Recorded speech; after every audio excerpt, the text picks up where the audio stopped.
आपकी अदालत मध्ये बागेश्वर धामचे प्रमुख पंडित धीरेंद्र शास्त्री यांच्यावर आरोप आहे की हे लोकांची दिशाभूल करतात. मी तुमची प्रवचनं ऐकली आहे. तिथे खूप यंग तरुण असे मुलं मुली असतात. तुम्ही त्यांना सांगता की घर कसं चालवायचं आहे, संसार कसा चालवायचा आहे. आता तुम्ही तर घोडी चढला नाहीयेत, नवरदेव बनला नाहीयेत, लग्न केलं नाहीये. तुम्ही कसं घर संसाराच्या गोष्टी सांगता लोकांना? दुसऱ्यांच्या अनुभवावरून. व्यक्तीची स्वतःची वरात नाही निघाली याचा अर्थ असा नाही की वरातीचं ज्ञान नाहीये. दुसऱ्यांच्या तर निघालेत. दुसऱ्यांना घोडी चढताना पाहिलंय, दुसऱ्यांचा संसार होताना पाहिलंय, उद्याताना सुद्धा बघितलंय. लोक माझ्याकडे येऊन गोष्टीही सांगतात. माझं कामच आहे की गोष्टी ऐकणं आणि ऐकवणं. मी ऐकतो त्यांच्या गोष्टी आणि त्यांची सुखदुःखही ऐकतो, मलम लावतो, कुठे थोडी माझ्या बाजूने शक्ती सुद्धा देतो, आशीर्वाद सुद्धा देतो. जेव्हा मी त्यांची अशी अवस्था बघितली तेव्हा त्यांच्याच आधारे, अनुभवाच्या आधारे, गरजेचं थोडी आहे की दारू प्यायला नंतरच लक्षात येईल की चढते कशी.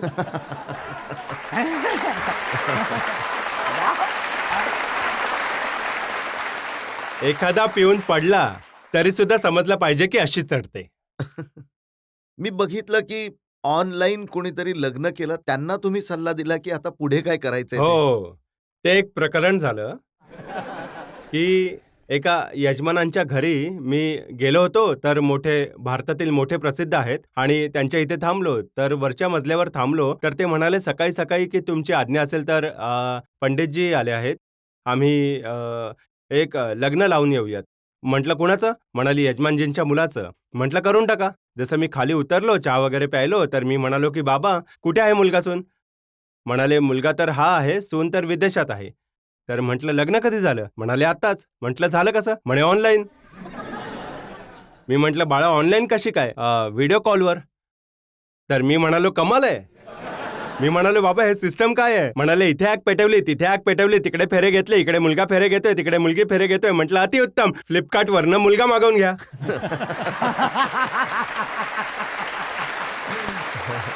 हो, आता काय करणार? मग मी त्यांना रागवलो. म्हटलं आपल्या शास्त्रीय परंपरेच्या विरुद्ध आहे, हे सनातनी परंपरेच्या विरुद्ध आहे. ठीक आहे, खूप काहीतरी नाईलाज असेल. ते म्हणाले 6 महिन्यांनंतर विजाचं काम होऊ शकेल. मग 6 महिने थांबा ना. जेव्हा तुम्ही 20 वर्ष थांबू शकतात तर 6 महिने का नाही थांबू शकत? हा कसला नाईलाज? तर मग या गोष्टींवर माझं म्हणणं होतं की या गोष्टीच्या मागे जो सारांश होता तो हा आहे, आपली संस्कृती विसरली नाही पाहिजे. या धावपळीच्या आयुष्यामध्ये, एआयच्या काळामध्ये वास्तव विसरलं नाही पाहिजे, हिंदू परंपरा विसरली नाही पाहिजे. आता तुमच्या अशा गोष्टी ऐकतात ना, मग मुली म्हणतात की तुम्ही खूप क्यूट आहात.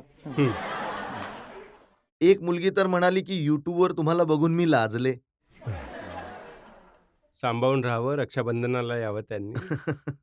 मला तर हे बघा, चोर को खासी और साधू को दासी, फांसी लगवाती है.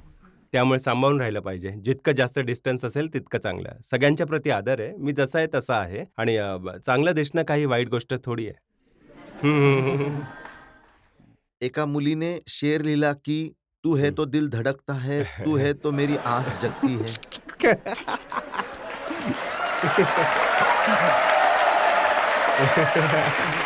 शांत राहा. हे खूपच लफडे चालतात. हे साईडचे लफडे आहेत, चालत असतात. लोक काय माहित काय काय म्हणत असतात. त्यांच्यावर तर देवाची खूप दया आहे आणि देवाची दया आहे की देवाने वाचवलंय आणि वाचवत राहावं. माझी अशी बुद्धी ठेवावी की माझ्यामुळे हनुमानजींना प्रार्थना आहे, संन्यासी बाबांना माझ्यामुळे हिंदूंना खाली पाहावं लागू नये, अशी माझी बुद्धी देवाने कायम ठेवावी. पण तुम्हीच तर म्हणतात ना की आंखों को आदत हो गई है तुम्हारी. हो, त्यांची. हनुमानजींना म्हणालो, हे कुठल्या मुलीसाठी नाही म्हणालो. हो. अच्छा, हे इतके सारे शेर वाचतात, हे हनुमानजींसाठी वाचता तुम्ही? हो, मी तर त्यांच्यावरच प्रेम करतो. आपल्या गुरूंवर खूप प्रेम करतो. तर त्यांच्यासाठी मी वाचतो, काही वाईट नाही. हे बघा, आपल्या देशामध्ये 2 लोक आहेत ज्यांना जेव्हा कधी कोण भेटतं तेव्हा विचारतो की बाबा तुम्ही लग्न कधी करणार? एक सलमान खान आणि एक तुम्ही. नवीन उत्तर हे आहे की लवकरच मी तुम्हाला कार्ड देईन. कार्डच देईन. करायचं तर आहे. काही स्वप्न आहेत जे जिवंतपणी मी बघतो, झोपेमध्ये नाही. हॉस्पिटलचे स्वप्न आहे, हिंदू राष्ट्रांचं स्वप्न आहे, हिंदूंना जागं करण्याचं स्वप्न आहे, तरुणांना सात्विक बनवण्याचं स्वप्न आहे, नशामुक्त राष्ट्र बनवण्याचं स्वप्न आहे. या देशामध्ये तलवारची क्रांती नाही, विचारांची क्रांती आणण्याचं स्वप्न आहे. हे स्वप्न माझी चालू आहेत. हे मी उघड्या डोळ्यांनी बघत आहे. आधी मला हे करायचंय, गृहस्थ जीवनामध्ये आई वडिलांच्या आज्ञेने जायचंय. काही वाईट सुद्धा नाही, गेलं सुद्धा पाहिजे, काही चुकीचं नाही. उद्या जर संन्यास घेऊन मग गृहस्थी चालवली तर पाप आहे. गृहस्थ होऊन संन्यासी बनेल ही मर्यादा आहे. आता लग्न तर करावं लागेल, कारण नरेंद्र मोदींनी तुमची चिठ्ठी काढली आहे लग्नाची. हो, पंतप्रधानजींनी खूप साधे आहेत, अद्भुत आहेत. मी त्यांना जेव्हा मी भेटलो, अभूतपूर्व आहेत आणि अद्भुत त्यांचे विचार आहेत, ज्ञान आहे. भारताचं भविष्य समजून घेण्याची खूप अद्भुत देवाची कृपा आहे आणि मी हे केवळ माझे नाहीत, सगळ्यांचे पंतप्रधान आहेत, देशाचे तर तुमचे सुद्धा पंतप्रधान आहेत. की गौरवाची गोष्ट आहे की आपण सर्वांनी असे पंतप्रधान मिळवलेत जे देशाची गती आणि प्रगती त्या वेगाने करत आहेत, बुलेट ट्रेनप्रमाणे. आता ही तर कमाल तुम्हीच केली की राष्ट्रपती सुद्धा आणि पंतप्रधान सुद्धा दोघे बागेश्वर धामला आले, ज्यांच्या आधी खोटे व्हिडिओ चालायचे. ही देवाची कृपा आहे, बालाजींची. हा माझा प्रभाव नाही, हनुमानजींचा प्रभाव आहे, त्या धरतीचा प्रभाव आहे, गडाग्रामच्या भूमीचा प्रभाव, बुंदेलखंडाचा प्रभाव आहे, बागेश्वर हनुमानजींचा प्रभाव आहे आणि पंतप्रधानजींचं भविष्यासाठी मोठं विजनरी जे आहे त्यामुळे हे सगळे संपन्न होऊ शकलं आहे. आणि त्याचमुळे हे होऊ शकलं आहे की बालाजींची कृपा होती. छोट्याशा गावातून 3 दिवसांमध्येच 23 फेब्रुवारीला पंतप्रधानजी आले कॅन्सर हॉस्पिटलच्या भूमिपूजनासाठी. 26 फेब्रुवारीला राष्ट्रपती महामहिम राष्ट्रपती महोदया आल्या मुलींच्या विवाहासाठी. जे पुण्याचं कार्य, जे सेवेचं कार्य चालू आहे, तर त्या कामांमध्ये बालाजींचं दर्शन करण्यासाठी त्यांच्या प्रभावाने पोचल्या, माझ्या नाही. मला आठवतंय मागच्या वेळी जेव्हा तुम्ही आपकी अदालतमध्ये आला होता, तेव्हा मी तुम्हाला म्हणालो होतो की मोदीजींचे नकली व्हिडिओ चालू आहेत बागेश्वर धाम येण्याचे. आता तर रिअल झाले. लोक लावतात, काही सुद्धा टाकतात. मी खूप त्रासलेलो आहे या सगळ्यामुळे. रोज तर माझं लग्न लावून टाकतात आणि रोज कुठे साप बनवतात, कुठे माकड पाठवतात, कुठे काहीतरी करतात. मी तर इतका वैतागलोय आणि प्रत्येक वेळी माझी मुलगी बदलतात आणि इतका वैतागलोय. कुठे म्हणतात बाबाला पोलिसांनी पकडलं, कुठे म्हणतात घ्या बाबांनी असं केलं, आता कुठे म्हणतात की बाबा लोक विदेशामध्ये फसला, आता वाईट फसले, बागेश्वर बाबा असं बनवून टाकतात. मला हेच समजत नाही की मी फसलो कशात आहे.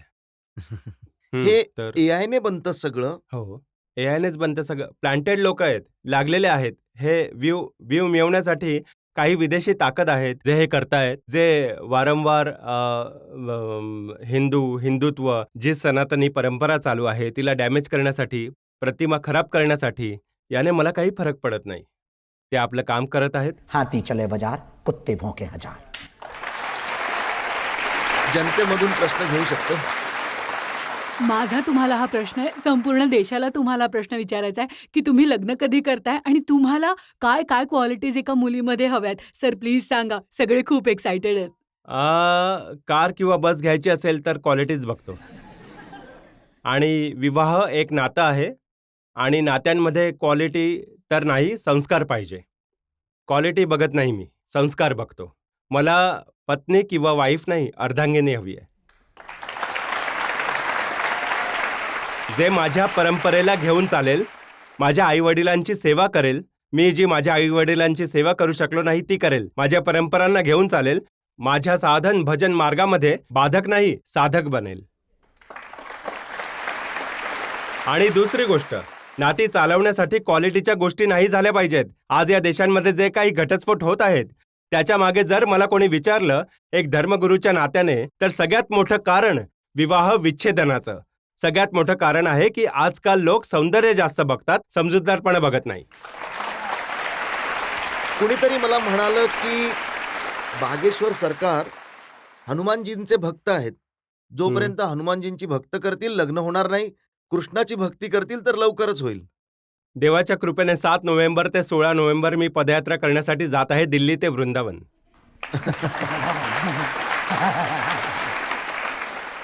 हे तर ठीक आहे, असं नाहीये. श्रद्धेमध्ये हनुमानजींच्या साधनेमध्ये एका ठिकाणी असं वर्णन होतं जे महापुरुषांकडून ऐकलं ते सांगतोय. हनुमानजींची सिद्धी, हनुमानजी जेव्हा सिद्धी मिळवत होते तेव्हा खम्मम जिल्ह्यामध्ये दक्षिणेत एक मंदिर आहे हनुमानजींचं, जिथे हनुमानजी पत्नी बरोबर बसलेत, सूर्यपुत्री सुवर्चला बरोबर. सूर्यपुत्री सुवर्चला बरोबर दक्षिण भारतामध्ये हनुमानजी विराजमान आहे. तर असं वर्णन मिळालं. मी 1-2 जागे असं वाचलं आणि हनुमान अंकामध्ये या गोष्टीबद्दल वाचलं सुद्धा. तर त्यामध्ये वर्णन असं होतं की सूर्यदेवाबरोबर श्री हनुमानजी जेव्हा साधना करत होते तेव्हा सिद्धी अशी होती जी विवाहित व्यक्तीलाच दिली जात होती. तर हनुमानजी म्हणाले मी तर नैष्ठिक ब्रह्मचारी आहे. तेव्हा म्हणाले की तुमचं ब्रह्मचर्य खंडित नाही होणार. सूर्यदेव बोलले की माझी पुत्री आहे, ती तपस्विनी आहे, केवळ ही सिद्धी मिळवण्यासाठी विवाहाची परंपरा पूर्ण केली जाईल आणि तुम्ही तुमची परंपरा पाळत राहा. केवळ सिद्धी प्राप्त करण्यासाठी तुम्हाला हे जे वैवाहिक पाणीग्रहण संस्कार आहे ते होणार आहे. आणि तिथे आज सुद्धा देव पत्नी बरोबर विराजमान आहेत. याचा अर्थ असा नाही की मी ती गोष्ट कोट करतोय. याचा अर्थ असा आहे की हनुमानजींच्या साधनेमध्ये असं कुठलंच बंधन नाहीये की तुम्ही विवाह केला नाही पाहिजे. हा, मर्यादित एक पत्नी व्रतधारी तो सुद्धा बालब्रह्मचारी म्हणवला जातो. म्हणजे मी तर याचा असा अर्थ काढतो की कार्ड तयार आहे लग्नाचं, हो. लवकरच मिळेल. त्याआधी हॉस्पिटलच्या उद्घाटनाचं निमंत्रण मिळेल, त्याच्यानंतर विवाहाचं. तुम्ही जे असे विचित्र कपडे घालता, इतके रंगीबिरंगी कपडे घालता, तर तुमचा फॅशन डिझायनर कोण आहे? तुम्हाला कपड्यांची अडचण आहे? नाही. तुम्हाला मी इतकी वक्तव्य, इतके सुविचार, इतके सद्विचार, इतक्या कथा हे सगळं नाही दिसलं? तुम्ही कपडेच पाहू शकला? कुठली वेशभूषा खूप महत्वाची आहे. कपड्यांनी आयुष्यामध्ये बदल होतो. कपड्यांचा खूप मोठा प्रभाव असतो. आणि मी तर असंही म्हणेन की तरुण मुलांना आठवड्यामध्ये 1 दिवस भारतीय वेशभूषाही केलीच पाहिजे. आणि आपण ज्या भारतामध्ये राहतो, आपल्याला कित्येकदा त्या मुलांचं खूप वाईट वाटतं. ते इंग्लंडच्या कपड्यांचे, झेंडेवाल्या इंग्लंडच्या झेंड्यांचा टी शर्ट घालून येतात. कुठल्या तरी दुसऱ्या देशाचा झेंडावाला टी शर्ट घालतात. ज्यांच्या पूर्वजांनी आपल्या देशावर राज्य केलं त्यांच्या फ्लॅगचा टी शर्ट घालून येतात आणि आपला तिरंगा घालण्यामध्ये लाज वाटते लोकांना. तर आपली भारतीय वेशभूषा विचित्र वगैरे नक्कीच घालतो, परंतु संपूर्ण घालतो आणि भारतीय घालतो. धोती कुर्ता जी आपली परंपरा आहे तेच घालतो. आणि राहिला प्रश्न रंगांचा, तर मी रंगेल स्वभावाचा नाहीये, रंगीन कपडे घालणारा माणूस आहे. असं वाटतंय त्यांना तुमचे कपडे खूप आवडले. हो, तुम्ही विचारलं ड्रेस डिझायनर कोण आहे. जो देऊन जातो मी घालतो. तुमची श्रद्धा असेल तर उद्या बागेश्वर धाममध्ये एक जोडी पाठवून द्या. नुसते कपडे नाही, तुमच्या ज्या शिव्या आहेत त्या सुद्धा एका स्टाईलच्याच असतात. आता ठटरी के बडे, नकट्टा, मुसलचंद हे कुठून आणता तुम्ही? गावचा माणूस आहे, गावामध्ये तर अशाच चालतात. आता आमच्या इथे इंग्रजी तर चालत नाही. आमच्या इथे आई तेव्हा नाराज होते तेव्हा शिव्याही नाही, आशीर्वाद देतात. आता याचा तर- अर्थ काय? जसं नकट्टा, मुसलचंद याचा अर्थ आता काय? अर्थ विचारू नका तुम्ही मला. अजून आम्हाला भारतामध्ये फिरायचंय. कुठेतरी कोणाचं तरी डोकं फिरलं, मी म्हणालो नाक कटा, त्याला अर्थ माहित असेल तर अडचण येईल. म्हणून मला असंच राहू द्या. काही गुपित आहे ते गुपित राहू द्या. एक प्रश्न आणखी घेऊ हो, शकतो? विचारू द्या. माझा तुम्हाला हा प्रश्न आहे की तुमच्या चेहऱ्यावर जी लाली आहे, जो ग्लो आहे, त्यामागचं रहस्य काय आहे? सात्विक आहार, शुद्ध जेवण, सात्विक आहार आणि सगळ्यात जास्त स्माइली फेस. आणि दुसरं पवित्र विचार, नो माइंड मेडिटेशन. आणि सगळ्यात चांगलं, मी जे काही करतो ते खूप खोलात जाऊन करतो. झोपतो सुद्धा तर 2 तास किंवा 3 तास झोपलो तर इतका डीप झोप घेतो की फक्त झोपणार. जेवण करतो तर केवळ जेवणच करणार, डीप होऊन. तर मला वाटतं की जर आपला आहार शुद्ध असेल, व्यवहार शुद्ध असेल, तर निश्चितपणे जी ब्रह्मचर्याची ताकद आहे, तेज आहे, ते तेज माझ्या चेहऱ्यावर झळकेल. पावित्र्यामध्ये इतकी ताकद असते की ती चेहऱ्यावर झळकते. नुकतीच तुमची आई राष्ट्रपती द्रौपदी मुर्मूजींना भेटली होती हम्म. आणि चर्चा झाली त्या दोघींमध्ये. काही सांगितलं का त्यांनी तुम्हाला की काय बोलणं झालं ते? नाही, मी तिथेच होतो आणि खूप छान झालं. बरं, आम्ही लोक गावातली लोक आहेत आणि साधे सरळ. माझी आई सुद्धा खूप साधी आहे, शिकलेली नाहीये, परंतु आई तर आईच असते. कशीही असो, आई तर आईच असते. तर खूप साधी आहे आणि तिने खूप संघर्ष केला. तिने हसत राहणं आम्हाला आईने शिकवलं. तर राष्ट्रपतीजी जेव्हा 26 फेब्रुवारीला धामला बालाजी दर्शन करत होत्या, हवन करण्यासाठी आल्या, महामहिम राष्ट्रपती महोदया. तर त्या म्हणाल्या की तुमची आई कुठे आहे? मी म्हणालो की मला संकेत नाही मिळाला, काही बातमी नाही मिळाली. तर आई आहे तर इथेच गावामध्ये, परंतु ती प्रोटोकॉलमुळे पोलीस वगैरे खूप आहेत तर ती येऊ शकली नाही. म्हणाल्या बोलवा आणि मला भेटायचं आहे. त्यांना आईचं दर्शन करायचं होतं. त्यांचे असे शब्द होते. आणि पंतप्रधानजींना सुद्धा भेटले होते. मी तिथे SP साहेब होते, तर त्यांना मी म्हणालो की माझ्या आईला आत येऊ द्या, त्यांना बोलवा. तर मग त्यानंतर आई आत आली. तर ग्रीन रूम जिथे होती तिथे भेटल्या राष्ट्रपती महोदया. मी सुद्धा होतो बरोबर. तर मी आईला समजावलं सुद्धा की तिची सवय की कोणी नमस्कार केला तर ती डोक्यावर हात ठेवते. तर मी तिला समजावलं की महामहिम राष्ट्रपती महोदया देशाच्या प्रथम नागरिक आहेत, त्यामुळे असं लांबूनच हात जोड. आता ती तर भोळी होती.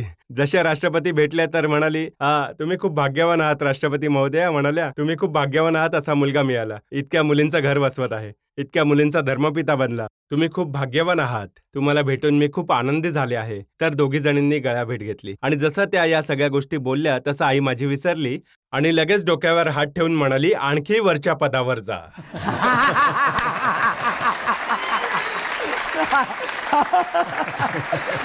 बाबा, मी हात पकडला तिचा, म्हणालो, अगं या देशाचे प्रथम नागरिक आहेत आणि याच्यापेक्षा वरचं पद कुठलंच नाहीये. त्या म्हणाल्या, आईचा आशीर्वाद आहे, असू दे. अशी ती साधी सरळ आहे. तर तो खूप अभूतपूर्व क्षण होता. त्यामुळे मला असं वाटलं की ठीक आहे, तर तिला इतका अनुभव नाहीये तर ती गोष्ट वेगळी आहे. काही त्यांनी सुद्धा, राष्ट्रपती महोदयांनी सुद्धा इतक्या साध्या सरळ, इतक्या विनम्र, त्यांनी ते चुकीचं नाही घेतलं आणि त्या हसायला लागल्या. त्यांच्यासाठी साडी घेऊन आल्या आणि त्यांनी साडी सुद्धा दिली. म्हणाल्या, खूप छान, खूप छान आहे.